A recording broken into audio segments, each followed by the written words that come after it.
Programa Constru Business. Oferecimento ING Plus Construtora e Incorporadora.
Olá, estamos começando mais um programa Constru Business. Muito obrigado pela sua audiência.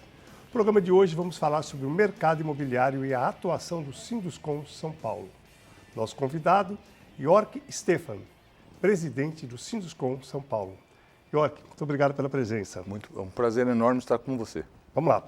Quais os principais desafios enfrentados atualmente pelas construtoras associadas, a ING Plus é uma associada, ao Sinduscon São Paulo, e como a entidade tem atuado junto ao poder público para defender os interesses do setor? O setor público, lógico, estadual, federal. A atuação do Sinduscon é múltipla, né? A gente tem muitas ações. Uma das principais que a gente tem se envolvido bastante é o combate ao aumento dos impostos, hoje, principalmente a nível federal. As instituições irmanadas têm tido uma atuação muito forte e a gente conseguiu obter êxito agora, derrubando o IOF, né?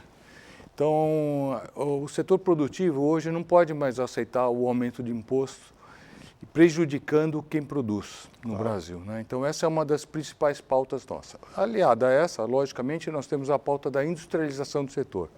Temos um momento de carência muito grande de mão de obra, onde o Sinduscon tem muitas atividades, que depois eu vou relatar para você o que a gente tem feito para aumentar o contingente de trabalhadores na construção civil, mas uma das bandeiras nossas é industrializar. Quanto mais industrializada, mais atrativa fica a construção para os jovens, principalmente, né?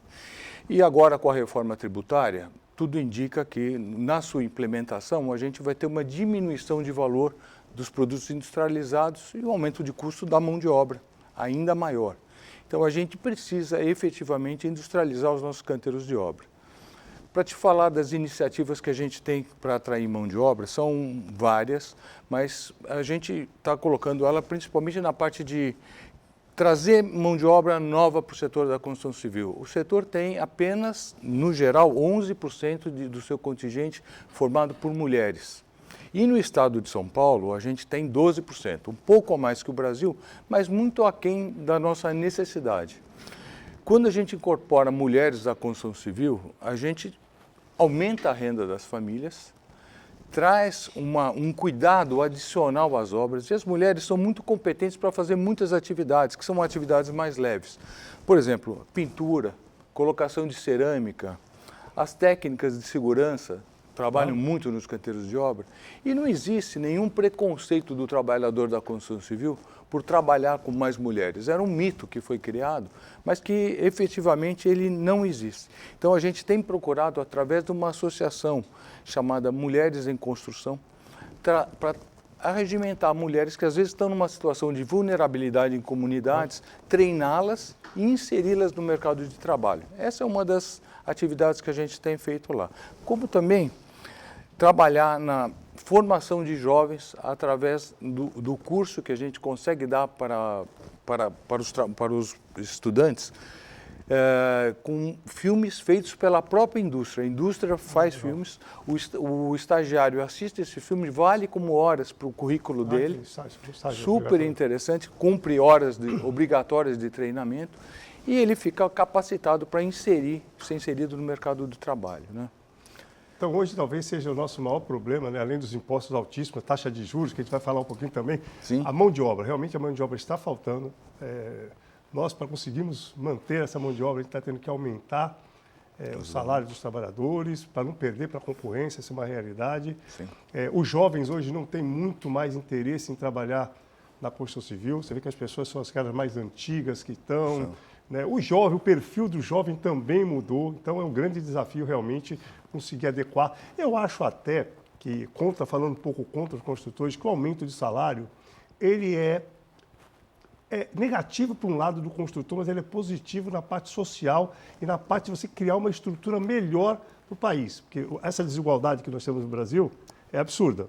É absurdo. É o que, na minha opinião, um dos maiores problemas do Brasil é a desigualdade. Você vai para os Estados Unidos, para a Europa, você janta no mesmo restaurante do mecânico, do carpinteiro, o carpinteiro viaja de navio contigo, e aqui eles moram em comunidade, em lugares de vulnerabilidade. Então, eu acho que isso é um desafio. Eu acho que a gente vai conseguir realmente atrair esses jovens com a tecnologia, que são mais envolvidos na parte da tecnologia, e com incentivo mesmo de financeiro. O que você acha? Concorda, não? Não, eu concordo sim. Acho que o nosso salário de entrada na construção civil hoje já é em torno de R$ 2.500. Já é um salário de entrada.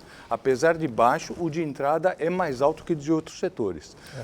E a gente tem algumas categorias, como carpinteiros, pedreiros que trabalham por produção, hoje ganhando em torno de 10 a 12 mil reais. Já é um salário muito elevado.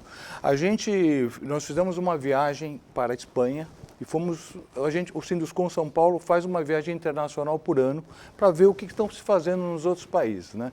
E, para nossa surpresa, o salário do brasileiro, do profissional que trabalha por produção, é similar ao do espanhol. Você veja bem, a mesma quantidade de euros que eles ganham aqui, lá nós ganhamos aqui em euros mesmo, vamos comparar moeda com moeda.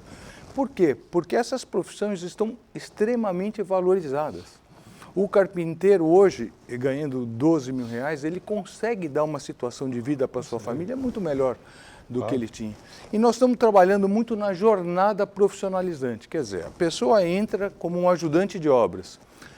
Como é que ele vai chegar a ser um carpinteiro para ganhar 12 mil reais? Ele precisa passar por escalas de treinamento. E aí uma associação que o Sinduscon fez com o Senai para poder fazer essa trilha profissionalizante, para levá-lo de uma situação de menor poder aquisitivo para uma situação maior. Você veja bem, a gente fala muito que o setor compete com o pessoal de entregadores de obra, que não tem uma Uber, não sei o quê. Sim, mas o salário de entrada nosso é similar ao deles. Mas eles nunca vão ganhar 12 mil reais. Um entregador de mercadoria nunca vai chegar a ganhar 10, 12 mil reais, ou se ele for um mestre de obras, a 20, 25 mil reais por mês. Quer dizer, um salário super elevado. O salário de um engenheiro, praticamente. E se ele tiver essa jornada, se ele tiver a possibilidade de visualizar essa possibilidade de crescimento profissional, ele vai se interessar pelo nosso mercado. Então, essa é a nossa missão, mostrar para eles, mostrar para a população a possibilidade de crescimento social e econômico que ele tem vindo para o mercado da construção civil. Muito boa iniciativa, muito boa. Eu acho que é importante, ainda mais nessa época que nós não temos mão de obra qualificada. Sim. É importantíssimo. Eu acho que se tem um programa desse acessível aqui na nossa cidade, que já teve, meus funcionários já participavam, com certeza eu vou mandar uma equipe boa para lá. Nós temos hoje quase 400 funcionários. E pelo menos aí uns 50, 60 a gente conseguiria, talvez menos, mas uma boa parte conseguiria fazer parte desses cursos para aqueles que têm interesse. Claro. A gente conhece gente que está há 50 anos como ajudante de obra e não quer, mas isso é particularidade. Mas a ferramenta está aí, né? O Sinduscon está com essa parceria muito importante. E olha, qual a análise do Sinduscon para esse atual momento político e econômico do Brasil? A outra pergunta, os impactos do desempenho macroeconômico têm trazido para o mercado imobiliário? Essa coisa de aprova essa reforma fiscal, essa insegurança jurídica mesmo que tem, né? Quanto isso atrapalha o nosso setor? Atrapalha demais. Essa insegurança que o setor tem por esse comprometimento fiscal que o governo federal está nos impondo, né? Ele prejudica demais o setor com a alta da taxa de juros. A alta de taxa de juros significa menos pessoas podendo comprar os nossos apartamentos, né?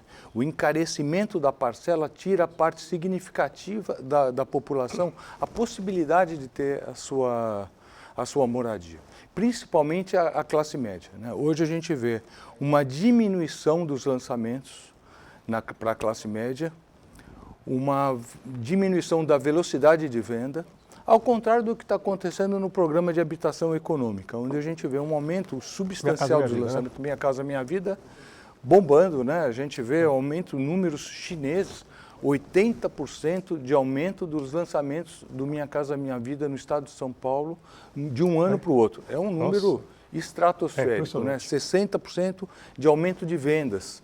É um número significativo. Mas para o médio padrão, essa parcela da população está sendo muito prejudicada por esse aumento de taxa de juros. Porque esses empreendimentos muitas vezes não são financiados pela Caixa Econômica Federal, que tem uma taxa de juros reduzida, e excluem essa população da possibilidade de ter os seus apartamentos. Então a gente precisa brigar por ter uma normalidade econômica dentro do Brasil e não ser surpreendido a cada semana com uma medida nova. Porque o empresário, ele precisa ter alguma previsibilidade para poder planejar os seus negócios. Não é muito difícil, é só fazer a coisa certa que o negócio vai bem, né? Geralmente é assim. É isso aí. A gente vai para o intervalo, logo a gente volta.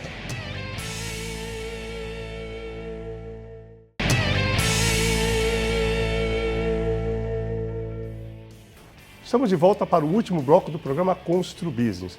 Hoje estamos falando sobre o mercado imobiliário e a atuação do Sinduscon São Paulo. Nosso convidado, York Stefan, presidente do Sinduscon São Paulo. York, eu queria que você falasse um pouquinho desse comitê de meio ambiente que o Sinduscon criou para o desenvolvimento aí do nosso setor.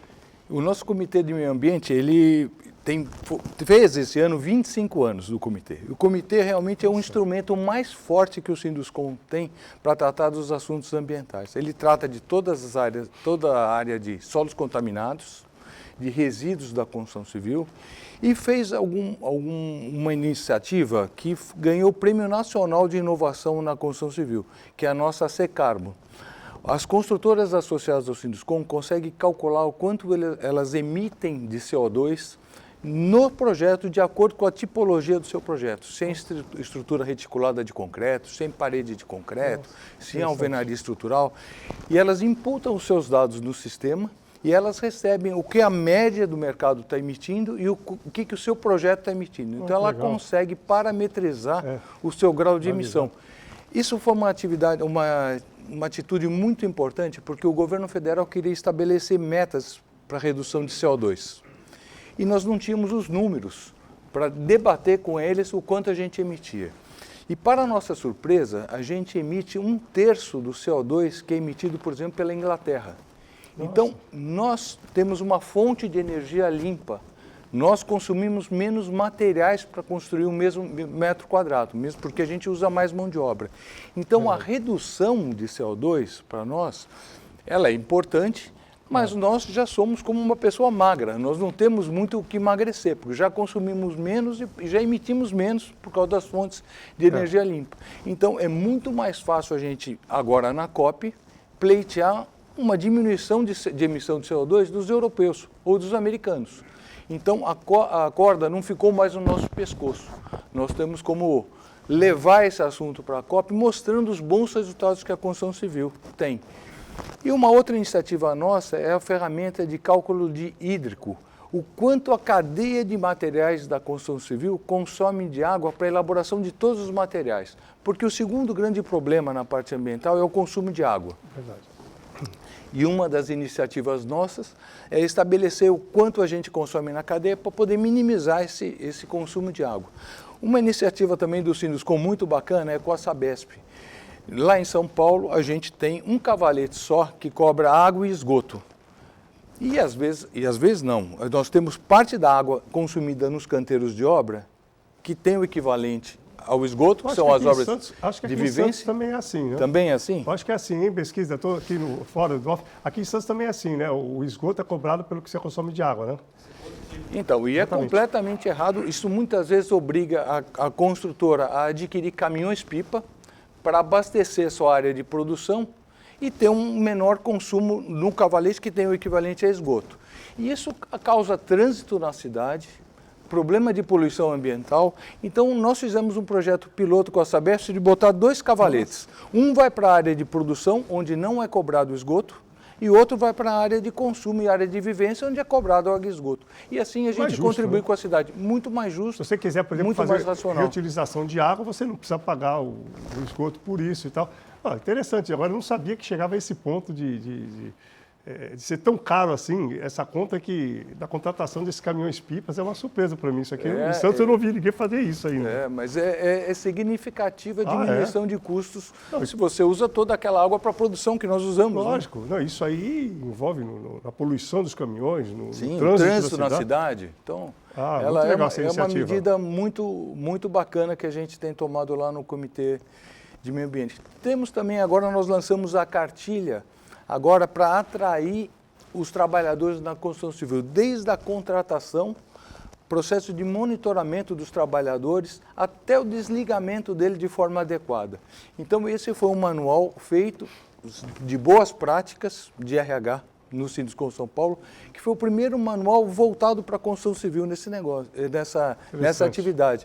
Então é muito interessante, eu gostaria muito de compartilhar com as empresas aqui de Santos, porque acho que é uma oportunidade muito boa para as empresas atraírem mão de obra e diminuírem também as ações trabalhistas.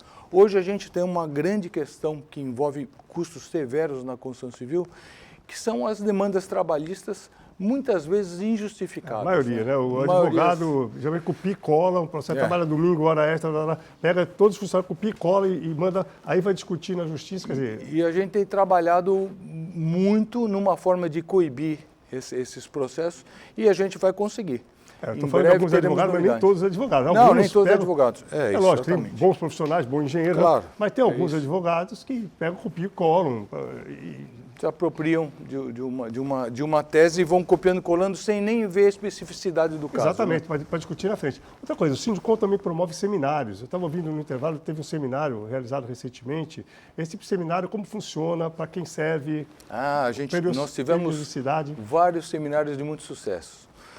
Nós tivemos um sobre retrofit, trouxemos o prefeito de Bilbao para mostrar toda a experiência dele em Bilbao, espetacular. E a gente vê, pela experiência de Bilbao, como é bacana o mesmo grupo político permanecer numa prefeitura sobre um longo tempo para poder implementar esses processos. Porque muitas vezes é difícil implementar só no mandato. Então, se o mesmo grupo tiver permanentemente, e ele nos mostrou uma experiência vencedora de Bilbao que nós levamos ao prefeito de São Paulo para que ele possa implementar, pelo menos na região central de São Paulo. Então, a gente tem essa atividade. A gente tem o seminário de estruturas, que é focado em estruturas prediais, um sucesso absoluto. Ontem nós fizemos o seminário de instalações prediais, então, instalações elétricas, hidráulicas, ar-condicionado. Quem pode participar desses seminários? Os associados? Todos podem, os associados pagam uma taxa menor para participar do que os não associados. Mas o importante da empresa ser associada é porque ela recebe essas notícias todos os dias. Então, hoje o sindicato é um fator de competitividade para as empresas. Eu nem imagino a minha empresa sem ser associado ao Sinduscom, porque eu tenho que tomar muitas decisões empresariais. Claro. Se eu não tivesse alicerçado nas informações que eu recebo do sindicato, certamente eu estaria prejudicado. Eu vou te colocar, por exemplo, o que o Sinduscom fez agora com o Corpo de Bombeiros sobre os carros elétricos. Hoje existe uma demanda. Isso é um problema que o telespectador fica preocupado. Vários condomínios, há uma discussão se vai colocar o carro elétrico ou não vai. Só fazendo um parênteses aqui. Se não pode carregar o carro no prédio, não pode carregar carro em shopping. Posto de gasolina, então, é um perigo. Então carro elétrico no Brasil não dá para usar. Quer dizer, é lógico que está tudo errado. Quer dizer, que pode, praticamente, você carregar o carro elétrico, senão você não pode usar carro elétrico aqui no Brasil, né? A demanda do Corpo de Bombeiros inicial, quando ele fez a consulta pública, era extremamente restritiva. Ela pediu um afastamento de 5 metros entre os carros, ela pedia paredes corta-fogo. É realmente muito restritivo. E o Sinduscom trabalhou em conjunto na consulta pública e fez para o Corpo de Bombeiro um laboratório que só existem 4 no mundo. Nós construímos uma laje simulando uma garagem de 200 metros quadrados, toda monitorizada, onde foram colocaram fogo nos carros para que as pessoas pudessem acompanhar o que acontecia com uma estrutura de um edifício. Tá? Toda com sprinkler. E esse estudo está dando base para que o Corpo de Bombeiros tome a sua decisão.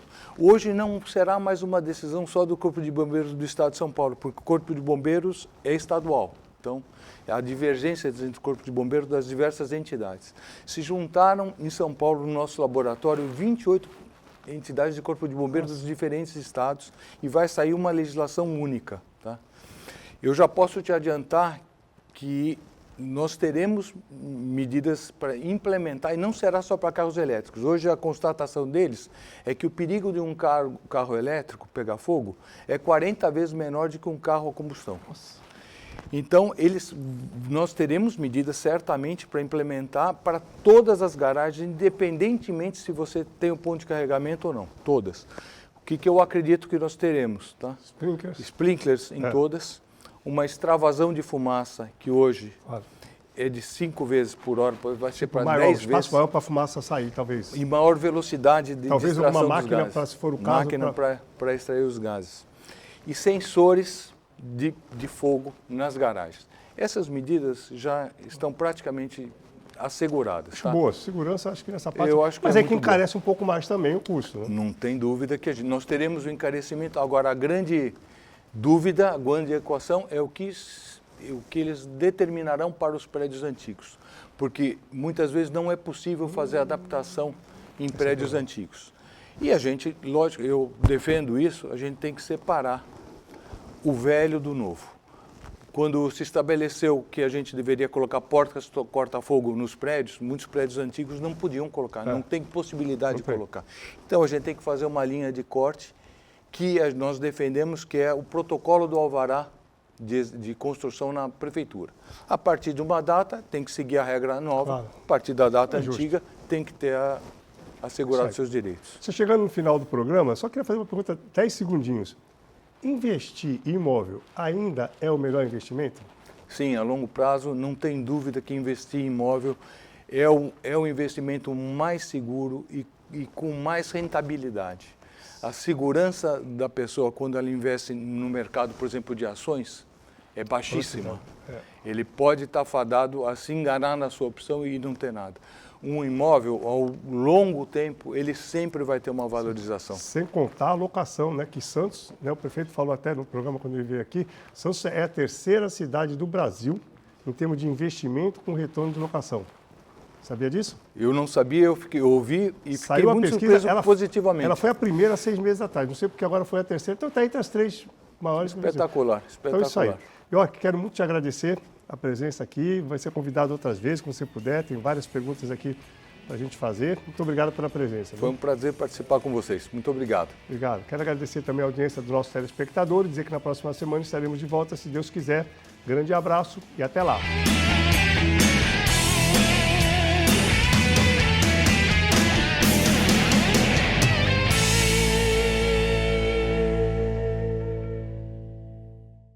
Programa Constru Business. Oferecimento ING Plus Construtora e Incorporadora.